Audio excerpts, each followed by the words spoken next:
Saludos cordiales a todos. Ya estamos en la semana 2 de esta materia de estudio del consumidor. Vamos a cambiar un poco. Recuérdense que la semana pasada veíamos la parte del consumidor, quién es el consumidor, cómo es el comportamiento. Veíamos los factores que influyen en el comportamiento del consumidor. Terminamos viendo la parte de los tipos de clientes, los tipos de consumidores y el proceso de decisión de compra. Vamos a ir ahora en esta segunda semana a ver las teorías. Son estudios que ya se han realizado sobre el comportamiento del consumidor. Este día vamos a ver el tema de la teoría sobre estímulo-respuesta. Este tipo de teoría sostiene que el aprendizaje se produce cuando una persona responde a un estímulo y es recompensada por dar una respuesta correcta o es castigada por dar una respuesta incorrecta. ¿Qué nos dice esta teoría? En otras palabras, ¿verdad? Que siempre hay un estímulo. Ella es algo que provoca una respuesta. En este caso, este estímulo, si hacemos una acción que es o una respuesta correcta, pues tenemos una satisfacción. Pero de lo contrario, si a este estímulo tenemos una respuesta incorrecta, entonces nos dan un castigo. Ya, algo así, ya se lo voy a explicar muy bien. En pocas palabras, lo que dice esta teoría es que si una persona tiene un estímulo, la persona responde a este estímulo y produce un comportamiento, o sea, una acción, una conducta. En otras palabras, el comportamiento no puede existir sin un estímulo de algún tipo. ¿Qué nos dice esta teoría? Que al menos desde esta perspectiva no existe ningún comportamiento sin un estímulo. A esto se le llama teoría del estímulo-respuesta. Las primeras teorías de este tipo de estímulo, que sería estímulo-respuesta, que es la E y la R, fueron propuestas por Iván Pavlov. Él fue un científico ruso que demostró que era posible hacer que un perro generara saliva cuando se le presentaban en consecuencia adecuada un estímulo condicionado. Por ejemplo, la carne en polvo o un estímulo no condicionado que es el que no provocaba ninguna respuesta. Normalmente la respuesta, los psicólogos contemporáneos han perfeccionado y modificado posteriormente estas teorías. Y lo voy a explicar. En las aplicaciones prácticas de mercadeo de esta observación se aprecian, por ejemplo, la publicidad repetitiva diseñada para reforzar los hábitos de compra. Por ejemplo, si yo veo un anuncio ahorita de Coca-Cola, pues ese es mi estímulo y de repente pues destapan la lata de Coca-Cola y está haciendo un gran calor y yo tengo sed, automáticamente obtengo una respuesta que sería comprar una Coca-Cola. A esto se refiere con las aplicaciones en cuanto a esta teoría de estímulo-respuesta. Siguiendo con el condicionamiento clásico de Iván Pavlov, que es este ruso, pues vamos a evaluar esta parte del condicionamiento clásico.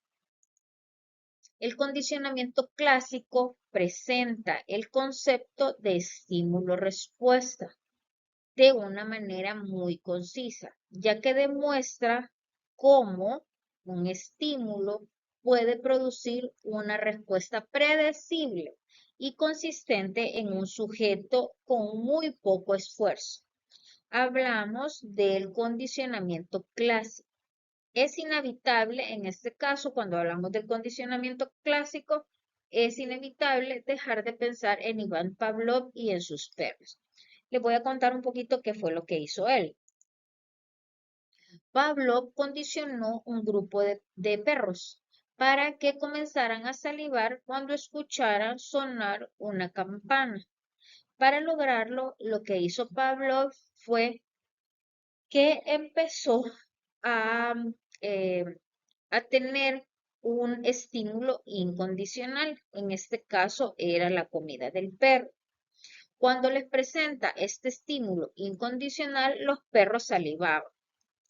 Por lo tanto, Pablo empezó a sonar una campana que es el que antes de mostrarles a los perros su alimento, entonces esa forma repetitiva de estar sonando la campana predecía que la respuesta del perro iba a ser la salivación.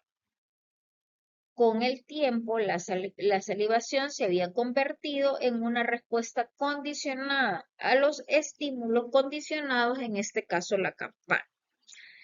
¿Qué fue lo que hizo Pablo? Él se dio cuenta de que existía una salivación en el perro cada vez que veía comida. Eso es incondicionado, o sea, eso es natural. Cada vez que un perro o siente el olor de la comida o ve la comida, pues empieza a salivar. Esa es una respuesta pues incondicionada. Pero lo que hizo Pablo fue que antes de mostrarles la comida, sonaba una campana y les mostraba la comida. Sonaba la campana, les mostraba la comida y el perro salivaba. La siguiente vez sonaba la campana, mostraba la comida y el perro salivaba. Y eso lo hizo en repetidas ocasiones, hasta llegar un momento en que solo sonaba la campana, ya no le daba la comida, pero el perro siempre salivaba. Cuando llegamos a este punto ya es una respuesta condicionada a este estímulo condicionado. En este caso era la campana. Ya ni siquiera había comida ahí, pero el perro siempre salivaba. Y esta teoría de estímulo-respuesta es la que es la aplicación a ciertos comportamientos que nosotros tenemos como ser humano. Por ejemplo, si yo les puedo mencionar un ejemplo, cada vez que nosotros vemos en el supermercado la palabra oferta o vamos caminando por el centro comercial y vemos un gran rótulo donde dice oferta al 50% de descuento, muchas personas entran al lugar y compran de solo ver ese estímulo condicionado, que sería un rótulo que diga la palabra oferta. Y así hay muchas acciones. Por ejemplo, cuando antes pasaba un carrito vendiendo helados, entonces sonaba una canción que es de las paletas o de los sorbetes. Esa cancioncita, pues uno ya sabe que ahí va el carrito de los helados y sale y compra y se le antoja un helado. Entonces, esa ya es también una respuesta condicionada. Dentro de los estímulos externos existen dos tipos de estímulos. Están los estímulos de marketing y los estímulos del entorno. Vamos a ver los estímulos de marketing, también conocidos como las 4P, que son las herramientas básicas del marketing. Estos estímulos, si recuerdan, vamos, estímulo-respuesta. Si yo hago un buen estímulo, pues obtengo una buena respuesta. En el caso de los productos, cuando hablamos del estímulo-producto, el producto tiene que ser atractivo visiblemente al consumidor. Cuando hablamos de producto, estamos hablando en cuanto a los niveles de producto, estamos hablando sus ingredientes o su forma de producción, su materia prima, la calidad, la presentación, el tamaño, el diseño, el color, la ergonomía, la durabilidad. O sea, todo esto es parte de los estímulos de marketing. Yo voy al supermercado y empiezo a ver todos los productos que están en un estante. De repente me llama la atención un producto porque se mira muy bonito, se mira de buena calidad, tiene una buena personalidad. Entonces ya ese es un estímulo de marketing cuando hablamos de productos. Productos también que satisfagan una necesidad. Luego está el precio. Hay muchas personas que se dejan llevar en cuanto al estímulo de precio, que es uno de los condicionantes para nosotros, pues que de repente tengo tanto de poder adquisitivo, pues entonces tengo que buscar productos que me alcancen en base a mi poder adquisitivo. Entonces el precio se vuelve un estímulo. El otro es la plaza. Cuando hablamos de la plaza, estamos hablando de los puntos de ventas o la logística de distribución. En cuanto al punto de ventas, ahí podemos evaluar el merchandising.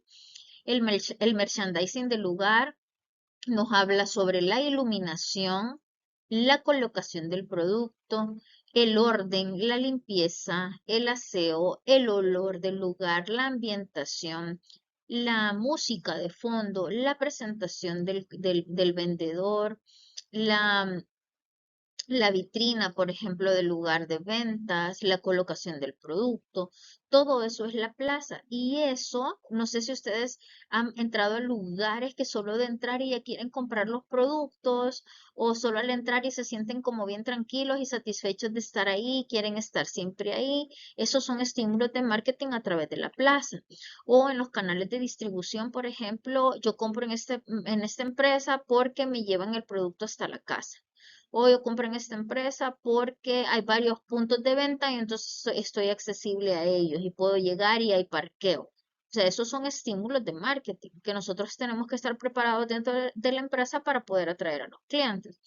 Y luego está la parte más conocida de estos estímulos de marketing, que es la promoción. En la promoción tenemos la publicidad, tanto offline como online. Tenemos las relaciones públicas, que son todos los eventos y acciones que realizamos con nuestros clientes. Está también la promoción de ventas, que son estas ofertas que de repente pues son los estímulos más conocidos y que la gente ya ve un rótulo que dice promoción, solo hoy, pague uno y llévese dos. Entonces, todo eso son estímulos de marketing, la promoción. Y están las ventas personales, que es la capacitación, la presentación del vendedor, que es importante para tomar la decisión de compra, y finalmente el marketing directo. Todos estos son estímulos de marketing que generan una respuesta en el consumidor. Y luego están los otros estímulos, que son los estímulos del entorno. Estos están formados por las principales fuerzas y acontecimientos a nivel macro del ambiente en el que se desenvuelve el comprador. Mucho influye el lugar donde vivo, mucho influye la ciudad donde vivo, el país, en los productos que yo tengo acceso, el clima, la situación económica, los productos las empresas que están en ese sector. Todos esos son estímulos del entorno. Todos estos estímulos, tanto de marketing como los del entorno, pasan por la caja negra del consumidor. Ahí es donde nosotros tenemos almacenada toda la información, precios de referencia en nuestra memoria. Entonces, cuando pasa esta información por la caja negra del consumidor, influye en su comportamiento de compra, en la elección del producto, de la marca que voy a elegir y el establecimiento que voy a decidir comprar. Los especialistas en el área de marketing deben comprender qué es lo que ocurre dentro de esta caja negra del consumidor entre los estímulos externos y el comportamiento final de compra, respondiendo principalmente a estas dos preguntas. ¿Cómo influyen las características del consumidor en su comportamiento de compra? Y cómo se desarrolla el proceso de decisión de compra hasta la elección final, que esto es lo que veíamos la clase anterior. Los cuatro conceptos tienen el poder de incitar tanto las emociones que nos mueven, así como también las motivaciones, que es el motor para que nos lleva la voluntad para hacer la acción, los deseos que nos impulsan y los estímulos, que son los que nos provocan estas respuestas que aplica al mercado, provocan una toma de decisiones para poseer o disfrutar de los satisfactores que se ofrecen en el mercado. La motivación, que va a ser un tema que vamos a ver en la semana 3, la motivación y la emoción proceden de una misma raíz latina, la raíz del verbo mover, que es moveré. Lo que esta lo que implica es un movimiento, ¿verdad? Me ayuda a mover, es como la voluntad para hacer las cosas, a eso le llama motivación y lo vamos a ver más adelante. Al considerar las teorías de estímulo-respuestas, hallamos otro modo de ver la motivación. O sea, es estímulo-respuesta. En esta teoría, los impulsos considerados como tensiones específicas y separadas, tales como el hambre y la sed. La emoción podemos decir que es uno de los estados excitados del organismo. Las emociones son estados de ánimo que caracterizados por una conmoción orgánica que sigue una impresión o una idea o un recuerdo. Se consideran reacciones efectivas primarias. El sujeto emocionado produce reacción visceral con la frecuencia que traducen los gestos, expresiones o actitudes. Cuando estimulamos las emociones, provocamos un estado de desequilibrio, debido al cual nos damos cuenta de que nos falta algo, lo que yo les comentaba cuando hacíamos un reconocimiento de una necesidad. Y esto provoca un impulso activo para restablecerlo o equilibrarlo. También se los decía, nosotros cuando tenemos una necesidad insatisfecha no estamos tranquilos, estamos en una etapa de tensión. O sea, estamos tensionados hasta que logramos satisfacer esta necesidad. El concepto de motivo es distinto al del estímulo. Este produce siempre una respuesta determinada, en tanto que el motivo abarca muchas respuestas. La motivación me puede llevar a varios caminos. En cambio, el estímulo me lleva siempre a una respuesta determinada. En cuanto a la motivación es todo aquello capaz de empujar la existencia hacia el futuro. El mañana, aunque la meta esté lejana y no se vea como claro o que se haya perdido la perspectiva, el camino por donde encontrarla. Toda actividad humana obedece a determinados motivos. Los motivos conscientes e inconscientes son los que dirigen la conducta de un individuo. La motivación es una fuerza poderosa que nos mueve a algo, y vamos a profundizar este tema más adelante. Existen motivos fisiológicos, que son los producidos por estímulos sensoriales, no son razonados en un orden biológico. Las necesidades y los instintos pertenecen a este grupo, por ejemplo, el hambre, la sed, el dolor, el cansancio, esos son motivos fisiológicos.